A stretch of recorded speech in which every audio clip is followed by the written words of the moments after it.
मई 2023 से ethnic violence की शुरुआत हुई मणिपुर में और समय के साथ ये वायलेंस बढ़ता चला गया। लेकिन अथॉरिटीज़ ने, हमारी आर्म फोर्सेस ने इस वायलेंस को कंट्रोल करने की पूरी कोशिश करी एंड सिचुएशन नॉर्मल भी हो रही थी, सिचुएशन कंट्रोल में आ रही थी। लेकिन पिछले कुछ हफ्तों से मणिपुर में वापस से वायलेंस शुरू हो चुका है।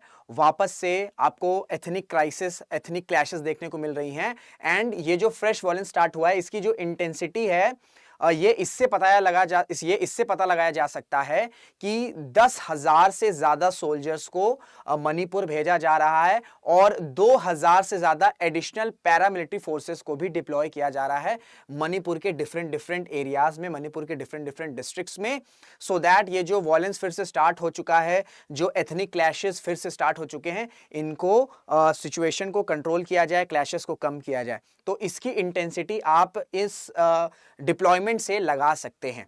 लेकिन ऐसा क्या इंसिडेंट हुआ कि मणिपुर में वापस से इंसिडेंट शुरू हो गया, तो इसको आज मैं आपको बहुत ही आसान भाषा में समझाने वाला हूं। नमस्कार दोस्तों, मेरा नाम ऋषभ सिंह है and you are watching current affairs powered by the 247। इसी तरीके की अपडेट्स, चाहे वो इंटरनेशनल रिलेशन से हो, चाहे वो डोमेस्टिक अफेयर से रिलेटेड हो, आपको इस चैनल पर मिला करती है। तो कृपया करके चैनल को सब्सक्राइब जरूर कर लीजिए। तो जो हेडलाइन आ रही है, जो सबसे बड़ी अपडेट आ रही है फ्रॉम द स्टेट मणिपुर, हमारे प्यारे मणिपुर से, वो ये है कि 10,000 से ज्यादा सोल्जर्स को मणिपुर में डिप्लॉय किया जा रहा है and 2,000 additional paramilitary forces. Already paramilitary forces की जो कंपनीज हैं, 90 जो कंपनीज हैं वो डिप्लॉयड हैं मणिपुर में। इसके अलावा और एडिशनल पैरामिलिट्री फोर्सेस को भेजा जा रहा है। तो 10,000 सोल्जर्स, 2,000 से ज्यादा पैरामिलिट्री पर्सनल्स। तो आप समझ सकते हैं कि सिचुएशन बिल्कुल भी नॉर्मल नहीं है मणिपुर में, ठीक है। और अगर मैं नंबर्स बताऊं, जो सेंट्रल फोर्सेस अभी ऑपरेट कर रहे हैं, जब एडिशनल डिप्लॉय किया गया है एडिशनल कंपनीज, तो जो कंपनीज हैं, जो हमारी सेंट्रल फोर्सेस की जो कंपनीज हैं, जो कि ग्राउंड पर मणिपुर पर हैं, मणिपुर में क्लैशेस को कंट्रोल करने में लगी हैं, वो हो चुकी हैं अब 288। ठीक है, अब वो हो चुकी हैं कितनी? 288, which is a huge number. ठीक है, which is a huge number. जो सिक्योरिटी ऑफिशियल्स हैं, जो स्टेट ऑफिशियल्स हैं, जो अथॉरिटीज हैं, उन्होंने ये कहा है कि सभी एरियाज पर काम हो रहे हैं। ठीक है, सभी एरियाज पर काम हो रहे हैं। फुल प्रूफ अरेंजमेंट्स किए जा चुके हैं, नई कोऑर्डिनेशन प्लान किया जा चुका है, ज्वाइंट कंट्रोल रूम्स भी बनाए जा चुके हैं हर डिस्ट्रिक्ट में।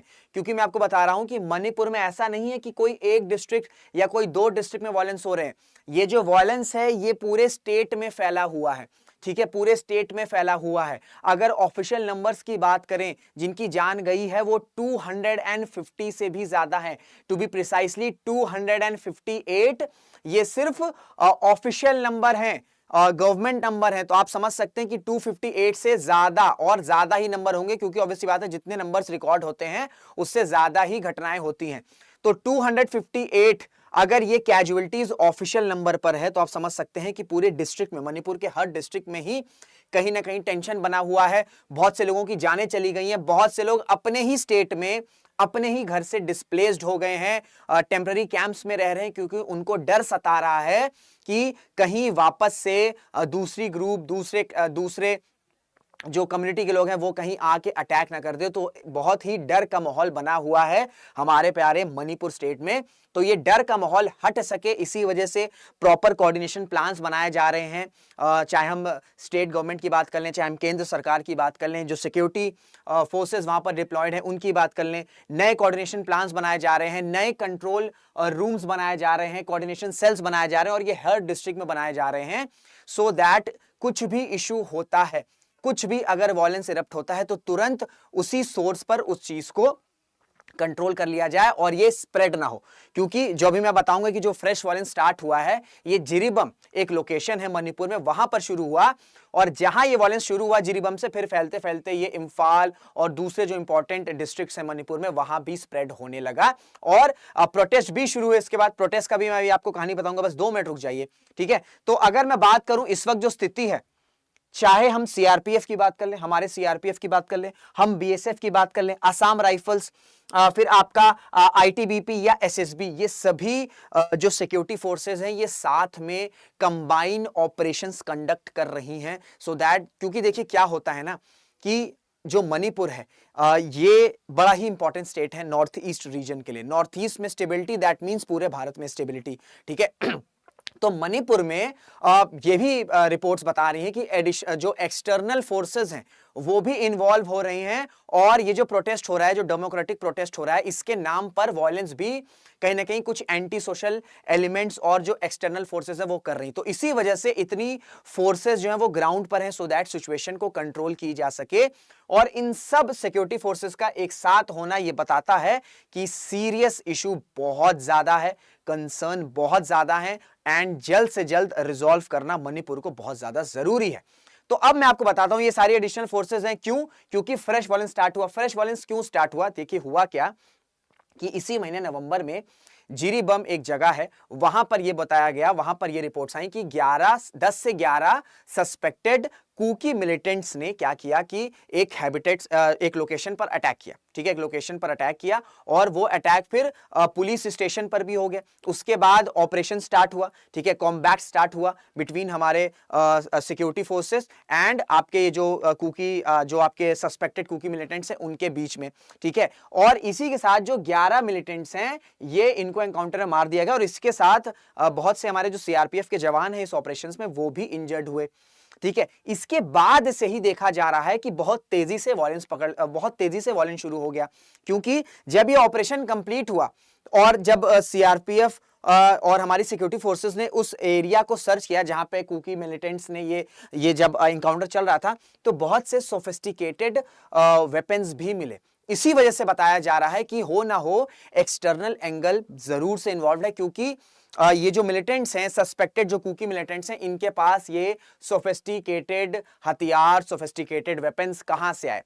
भारत की अथॉरिटीज तो देंगी नहीं, ठीक है। तो ऑब्वियस सी बात है कि बाहरी एंगल हो सकता है, चाहे वो चाइना हो, चाहे वो म्यांमार हो, कोई भी हो, क्योंकि भारत के एक्सटर्नल थ्रेट्स, भारत के एक्सटर्नल दुश्मन बहुत ज्यादा हैं, ठीक है। तो जब ये चीज हुई तो इसके बाद जो रिएक्शन आया, ठीक है, इसके बाद जो रिएक्शन आया स्पेशली आपका ये देखिए, ये पोस्ट करी थी मणिपुर पुलिस ने, और इस तरीके के सोफिस्टिकेटेड वेपन्स की ट्वीट करके सारी जानकारी दी थी कि भाई ये 10 से 11 जो कुकी मिलिटेंट्स हैं, जो सस्पेक्टेड कुकी मिलिटेंट्स हैं, उनके पास इस तरीके के सोफिस्टिकेटेड वेपन्स हैं वो बरामद हुए। अब जैसे ही ऑपरेशन हुआ तो जो आपको कुकी जो काउंसिल है, इन्होंने बोला कि ये मिलिटेंट्स नहीं है, ठीक है, दीज आर नॉट मिलिटेंट्स। ये कौन है? ये आपके विलेज वॉलंटियर्स हैं, ये हमारे डिफेंस वॉलंटियर्स हैं। ये क्या करते हैं? ये हमें प्रोटेक्ट करते हैं, ये हमारे गांव को प्रोटेक्ट करते हैं, क्योंकि बहुत सी जगहों पर मणिपुर में ये फाइल हुआ, या रिपोर्ट की गई है कि वॉयलेंस स्टार्ट हो जाता है, क्योंकि सिक्योरिटी फोर्सेस भी बहुत जगह एंगेज हैं, डिफरेंट जगहों पर प्रोटेस्ट चल रहा है। तो बहुत सी ऐसी जगहों, बहुत से ऐसे गांवों में जब वॉयलेंस तुरंत स्टार्ट होता है तो थोड़ा सा डिले हो सकता है। तो ऐसे में जो ये कुकी जो काउंसिल्स हैं, जो काउंसिल, इनका ये कहना है कि ये हमें प्रोटेक्ट करते हैं, हमारे गांव को प्रोटेक्ट करते हैं, तो इनको मिलिटेंट्स कहना बिल्कुल भी सही नहीं है। ये डिफेंस वॉलंटियर्स हैं, दीज आर विलेज वॉलंटियर्स, ठीक है। तो इसके बाद से थोड़ा बहुत प्रोटेस्ट स्टार्ट हो रहा था, इसके बाद कर्फ्यू भी इंपोज किए गए थे। फिर क्या हुआ कि इसी जगह पे जिरीबम में ही 6 डेड बॉडीज रिकवर हुई, जिसमें 3 औरत की थी, ठीक है, 3 बॉडीज महिला की थी और 3 बच्चों की थी। इसके बाद से बहुत बड़े लेवल पर प्रोटेस्ट शुरू हो गया, बहुत बड़े लेवल पर प्रोटेस्ट शुरू हो गया। और प्रोटेस्ट में क्या हुआ कि जो एमएलएज हैं, जो एमपीज हैं, उनके घरों को भी टारगेट किया गया, उनकी प्रॉपर्टीज को लूटा गया, उनके रिसोर्सेज को लूटा गया। जिसके बाद जो सीएम है आपका एन बीरेन सिंह, इन्होंने कहा कि बड़ा ही एक्ट ऑफ ये जो हरकतें हुई है, बड़ी शर्मिंदगी की बात है, क्योंकि डेमोक्रेटिक प्रोटेस्ट के नाम पर कुछ एंटी सोशल एलिमेंट्स जो हैं वो क्या कर रहे हैं, वो एंटी सोशल एलिमेंट्स इस सिचुएशन का फायदा उठा रहे हैं, एमएलएज मिनिस्टर्स के घरों को टारगेट कर रहे हैं, उनकी प्रॉपर्टीज को लूट रहे हैं, उनके रिसोर्सेज को लूट रहे हैं, which is not a sign of democratic आपका डेमोक्रेटिक प्रोटेस्ट। तो ये जब से वापस से फ्रेश वॉयलेंस शुरू हो गया है, तब से हम ये देख रहे हैं कि पॉलिटिकल स्टॉर्म भी आ चुका है। बीजेपी का ये कहना है कि जो कांग्रेस है, क्योंकि कांग्रेस के बहुत से लीडर्स ने प्रेसिडेंट ऑफ इंडिया को लेटर लिखा, बताया कि मणिपुर में सिचुएशन बद से बदतर होती चली जा रही है, अनरेस्ट है, पॉलिटिकल जो इंस्टेबिलिटी है वो पूरी तरीके से खत्म हो चुकी है, तो जल्द से जल्द वहां पर कुछ एक्शन लेना चाहिए। जिसके बाद बीजेपी ने भी काउंटर बैक किया, उन्होंने कहा कि जो कांग्रेस है वो क्या कर रही है, वो इस मुद्दे को, जो सेंसिटिव मुद्दा है, जो भारत की इंटरनल सिक्योरिटी के लिए काफी इंपॉर्टेंट है, उस पे कहीं ना कहीं पॉलिटिक्स कर रही है। तो पॉलिटिकल स्टॉर्म भी चल रहे हैं। एंड इस पे ये बोला जा रहा है, जो भी प्रोटेस्ट हो रहे हैं मणिपुर में, उसका कहना, उनमें प्रोटेस्टर्स की डिमांड ये है कि ये जो 6 डेड बॉडीज मिली हैं, इनके पीछे जो भी कल्प्रिट है, सबसे पहले उनको सजा दो, सबसे पहले उनको सजा दो। प्लस जो स्पेशल फोर्सेस एक्ट है, आस्पा एक्ट, ठीक है, इसको भी हटाने की बात की जा रही है, क्योंकि बहुत सी रिपोर्ट्स में यह बताया गया है कि ये जो आस्पा एक्ट है, इसका बहुत बड़े लेवल पर मिसयूज किया जाता है। एंड बहुत सी ऐसी जगहों पर सिविलियंस, इनोसेंट सिविलियंस की भी जानें चली जाती हैं in order to counter the insurgency. तो ये प्रोटेस्ट चल रहा है और ये प्रोटेस्ट बहुत ज्यादा वॉयलेंट हो चुका है। जो कुकी कम्युनिटी है और जो दूसरे आपके ट्राइबल कम्युनिटीज हैं, मैती कम्युनिटी है, इनके बीच में डिफरेंसेस बिल्कुल भी कम नहीं हो रहा है, ये बढ़ता ही चला जा रहा है। इसी वजह से सिचुएशन की सीरियसनेस को देखते हुए जो अथॉरिटीज हैं, उन्होंने क्या फैसला लिया, उन्होंने फैसला लिया कि 10,000 से ज्यादा सोल्जर्स को डिप्लॉय किया जाएगा एंड 2,000 से ज्यादा एडिशनल पैरामिलिट्री फोर्सेस भी डिप्लॉय होंगी, so that at least situation control हो। क्योंकि सिचुएशन जब तक कंट्रोल नहीं होगी तब तक बातचीत नहीं होगी, जब तक बातचीत नहीं होगी तब तक ये एथनिक डिफरेंसेस खत्म नहीं होंगे। देखिए, इश्यूज आते हैं, कोई दिक्कत नहीं है, लेकिन इस तरीके की हेट्रेट नहीं होनी चाहिए। जो कंसर्निंग न्यूज है, जो बहुत से एक्सपर्ट्स भी कह रहे हैं कि जो कंसर्निंग न्यूज आ रही है मणिपुर से, वो ये है कि ये जो जितनी भी एथनिक ग्रुप्स हैं, इनके बीच में हेट्रेट आ रही है। हेट्रेट नहीं आनी चाहिए। भले ही डिफरेंसेस है, डिफरेंस ऑफ ओपिनियन है, कुछ अपने इश्यूज हैं, that is okay, this is not a big issue. Big issue यह है कि कम्युनिटीज के बीच में हेट्रेड नहीं आनी चाहिए, क्योंकि अगर हेट्रेड आएगी तो फिर मणिपुर में सिचुएशन, क्योंकि अगर इतनी फोर्सेस लगा के सिचुएशन को कंट्रोल भी कर लिया जाए जैसे तैसे, लेकिन फिर ये जब फोर्सेस हटेंगी तो वापस से वो जो हेट्रेड है वो बनी रहेगी। और नफरत क्या होती है ना, वो जल्दी हटती नहीं है, और वो जैसे ही फोर्सेस हटेंगे वो हेट्रेड फिर से आएगी और फिर से वॉयलेंस शुरू हो सकता है।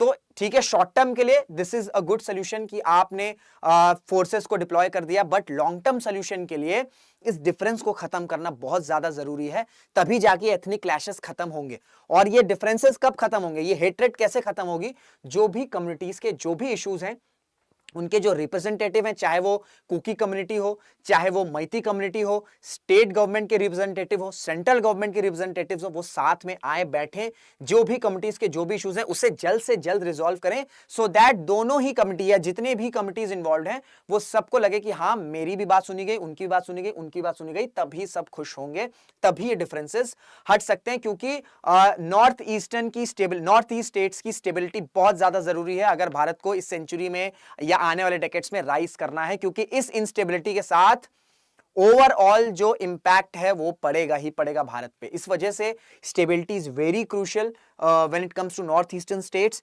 एंड उसमें मणिपुर बहुत ज्यादा इंपॉर्टेंट है, क्योंकि मणिपुर की इंसर्जेंसी फिर जो है धीरे धीरे करके जो ये एथनिक क्लैशेस हैं, ये धीरे धीरे करके और स्टेट्स में भी फैल सकते हैं, जो कि बहुत ही खराब साइन होगा।